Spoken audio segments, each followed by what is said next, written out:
Vinicius junior. Brazilian ടീമിലുള്ള Vinicius എന്ന് പറയാൻ നേരത്താണെങ്കിൽ വളരെ മോശമായിട്ടുള്ളൊരു വിനീഷ്യസിനെയാണ് എല്ലാവരും കാണുന്നത്. പക്ഷേ റിയൽ മാഡ്രിഡിലുള്ള വിനീഷ്യസ് ജൂനിയറിനെ കണ്ടാൽ ഏറ്റവും മികച്ച പെർഫോമൻസ് തന്നെയാണ് റിയൽ മാഡ്രിഡിൽ വിനീഷ്യസ് ജൂനിയർ കാഴ്ചവെക്കുന്നത്. പക്ഷേ വിനിക്ക് ബ്രസീലിലോട്ട് വരാതെ തൻ്റെ മികവിലേക്ക് എത്താൻ സാധിക്കുന്നില്ല എന്ന് പറയുന്നത് വളരെ മോശമായിട്ടുള്ള കാര്യമാണ്. അപ്പോൾ ഇപ്പോൾ goal.com ഒരു കാര്യം ഇട്ടിട്ടുണ്ട്, ഒരു ചെറിയൊരു ലേഖനമായിട്ട് ഇട്ടിട്ടുണ്ട്. അതിന് 5 വർഷത്തിൽ 5 ഗോളുകൾ മാത്രമേ വിനീഷ്യസ് ബ്രസീലിന് വേണ്ടി നേടിയിട്ടുള്ളത്.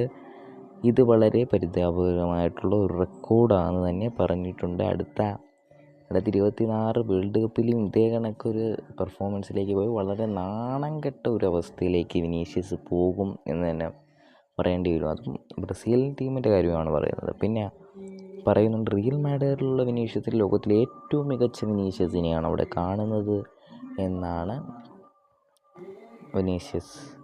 റിയൽ മാഡ്രിഡിലുള്ള വിനീഷ്യസിനെ പറഞ്ഞാൽ ലോകത്തിലെ ഏറ്റവും മികച്ച വിനീഷ്യസിനെയാണ് അവിടെ കാണുന്നത്. ഏറ്റവും മികച്ച പെർഫോമൻസ് ഫോമിൻ്റെ പരകുടിയിലാണ് ബ്രസീൽ.